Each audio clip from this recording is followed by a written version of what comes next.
Hello and welcome everyone to the 2022 Positive Impact Leadership Summit. I'm excited to be here, and as Will was just mentioning, my area of study is in the different states of mind. I spent the majority of my life studying everything from mindfulness and meditation to hypnotherapy, and all of the work that I've done with different gurus, masters, shamans, monks around the world have given me this idea around how we can start to glimpse into a new definition of success. And that's what I want to share with you today.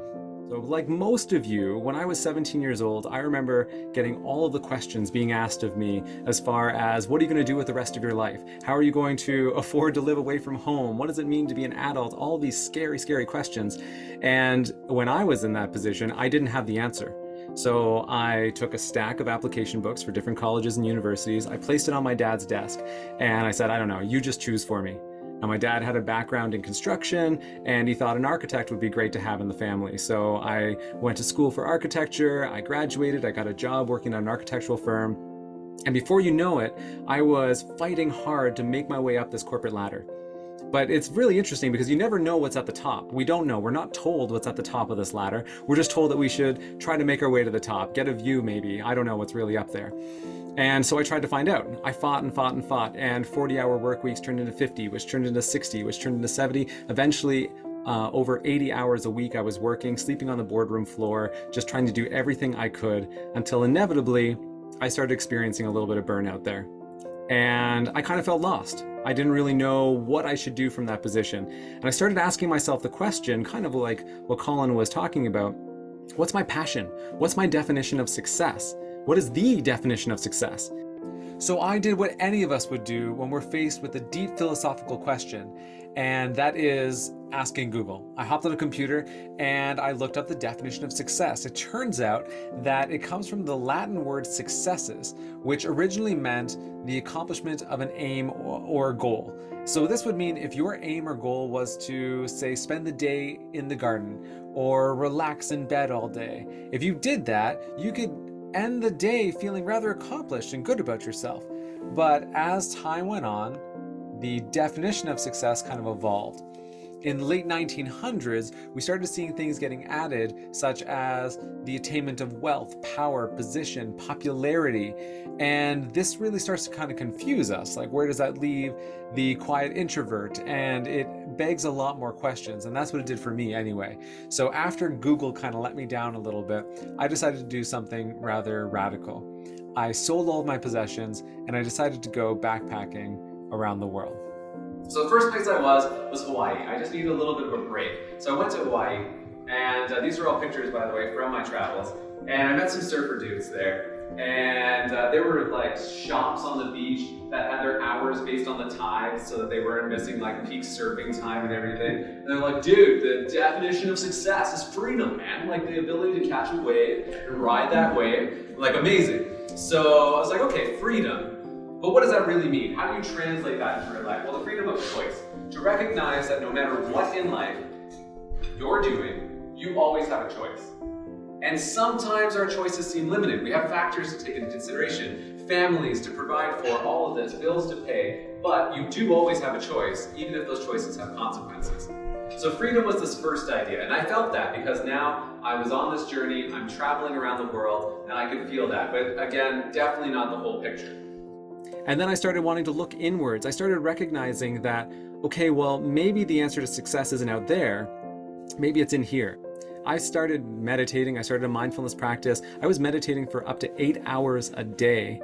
And I had some really interesting things come to me. I had flashbacks to being chosen last for the sports teams and all these different things, moments of being bullied and picked on, and ideas, again, of success just being drilled into my mind. And eventually I recognized, okay, well, there's some more to me than what everyone else thinks I am. And going inwards allowed me to start to recognize what freedom actually meant, what it meant for me to be free. What was I fighting for? What was I craving? Who was I trying to get freedom from? Who was I trying to impress with my definition of success? And then I moved through. I kept always looking inwards and adjusting and adapting. But then the next chapter that really came into my life was find what I loved to do. So as I started going through this journey, there were so many amazing things that this world had to offer. For me, I ended up finding a love for climbing mountains, rock climbing, a little bit of an adrenaline junkie with some of that kind of stuff. And I started finding a beautiful practice of this. Now, during my stint studying Buddhism, I was meditating for up to 8 hours a day at times. And I had a very deep mindfulness and meditation practice. And then when I wanted to get back into the world, I realized anything could become a meditation. So when I'm rock climbing, for instance, it's me, my breath, my body on the rock, the sun on my back. That feeling can be such an amazing practice. And that was something that I wanted to kind of bring forward. We're going to talk about that when we get to the work-life balance thing, is how can we make things that we're already doing in our lives part of a mindfulness and meditation practice so that you don't have to meditate for 8 hours a day. Although it's a lovely thing if you want to try it sometime. Some of you might be thinking that sounds like torture. So find what you love.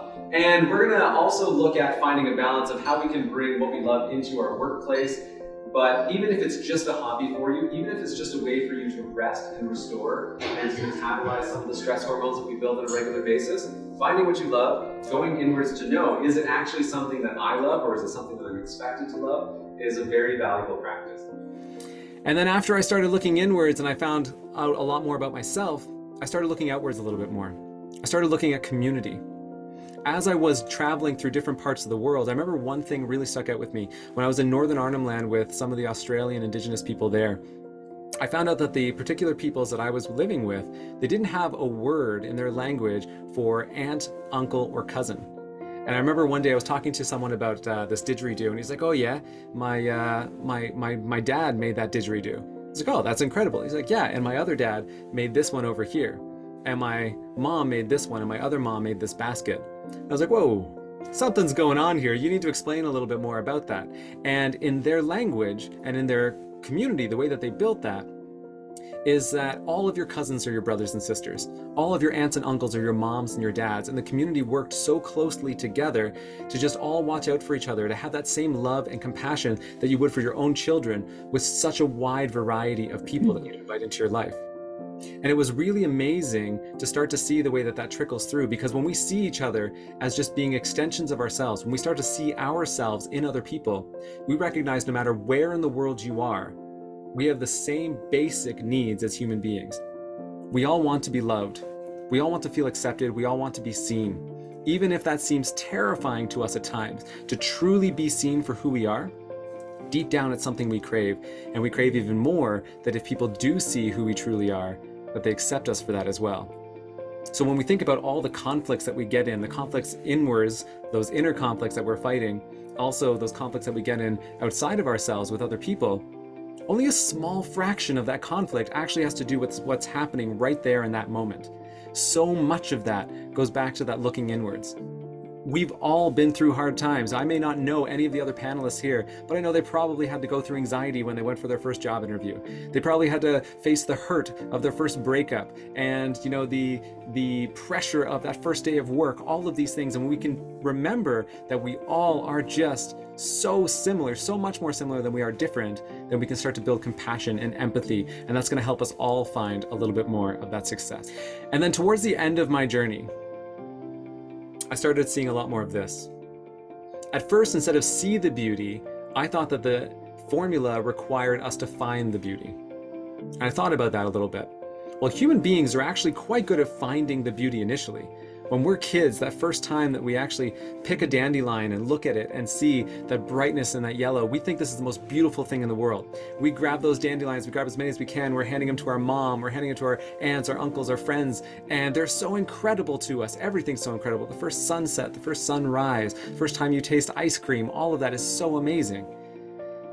But finding the beauty isn't the same as maintaining that beauty. Something about the way that we enter into automatic pilot, our beauty in life starts to depreciate. So see the beauty. I remember when I took this picture, I was living in a little village along the Annapurna circuit in Nepal, overlooking the Himalayan mountains. And I was watching this sunrise, and the sun was just hitting the mountains so perfectly. And it was like time stood still. I'm like, this is it. This is success. Being able to see the real beauty in life. And then I looked over and I saw one of the elders of the village, and he was looking at this sunrise with the exact same admiration as I was. And he had to have been in his 60s. He had to, I don't know how many weeks that would have been in the whole equation of weeks, but he would have had many, many weeks of seeing that sunrise. And he was still looking at it with as much awe and wonder as I was. All of a sudden, I found that I was looking less at the sunrise and looking more at him and thinking, there's a definition of success right there. And that got me thinking. Did I really find the definition of success? I had removed myself from a lot of the stressors. I had basically created a world where I told myself, you're not afraid of heights anymore, but all I was really doing is just staying on the ground the whole time. So I decided to come back to North America and face some of those things that led me to leave in the first place. And there was a lot of culture shock. There was a lot of issues with my mental health when I first returned, seeing greed, seeing gluttony, seeing all of these things for the first time, keeping in mind that the last place I was living was Nepal. These were the poorest people that I'd ever come across on the planet. If their crops didn't grow, there were not even any roads to these villages. So that's when I found find your edge to be very important. We talk about the comfort zone so often. In that zone, nothing really grows. And it's great. Know your comfort zone. Look inwards, find that, because that's a fantastic place for us to come back and to recuperate from maybe when we are spending a little bit too much time on the edge. But being a person that can ride the edge, man, that is where growth happens. That's where we can expand. That's where we can really get to know ourselves and to have no regrets as we are developing into more rounded, more emotionally intelligent human beings. So I came back. And I started trying to figure out how am I going to incorporate all the stuff that I learned and come back into the Western world. And it was really difficult.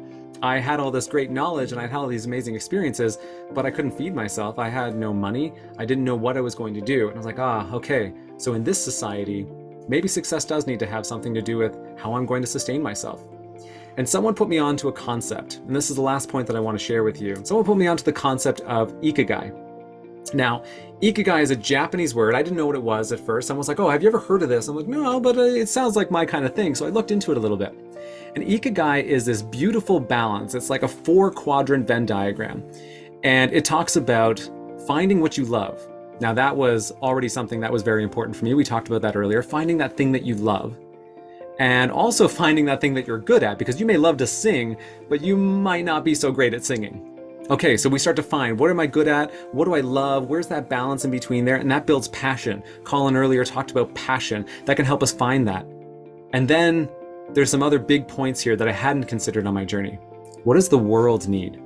Our community, our world around us is constantly changing and evolving. So we're going to need to regularly be visiting this equation as we go. But what does the world need? And when you find a combination between what you're good at, what you love, and what the world needs, now all of a sudden you feel like you have a purpose, you have a drive, you can work towards something and feel really good about that thing. And then there's that sweet spot that I had been neglecting there, which is, what are people willing to actually pay you for? When I first came back, I had a similar talk to this about finding your definition of success, but it was a little jaded. I had come from a corporate world that hurt me and that beat me down. So I was trying to get jobs working in corporate sectors saying, yeah, just quit your job, run away. That's the answer to life. And surprisingly, people did not want to hire me to speak at their events. And so I revisited that. I looked, okay, well, was I just running away? It's easy to meditate in a room that has scented candles and incense and beautiful music and all of this stuff happening, but the real world isn't that. The real world is noisy, it's busy, it's fast-paced. So coming back and reintegrating, I can't just blame the noise. It's about making that noise part of your practice, making it part of your meditation, making it part of your life. So finding that sweet spot now has been a game changer. And one last thing, Colin, I keep leaning on your speech. One last thing was, after I found all of that, it's about jumping in.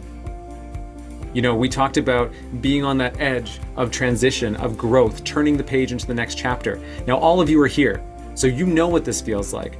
You all made a choice to get educated, to better yourselves through education, to explore what that means, to put in the long hours, and you all should be extremely proud of that. So you've all shown the world already that you can jump in, but there are so many people. There are so many people that'll be standing on the sidelines, say standing on the edge of a pool or a lake, and you see people swimming in that lake, and you think, oh man, that would be so great, and that'd be so refreshing. But there are so many people in this world that'll stand on the sidelines sweating, uncomfortable, because we all know what that feels like when you take that first jump into that water. that momentary shock that rushes over you is terrifying for so many of us because we don't know how to handle it. It's overwhelming. So you've all shown that you know how to jump in the water. You're here today, you made it, you're graduating, you've already jumped in. I'm so excited to see how all of you now go and show the world that you know how to swim.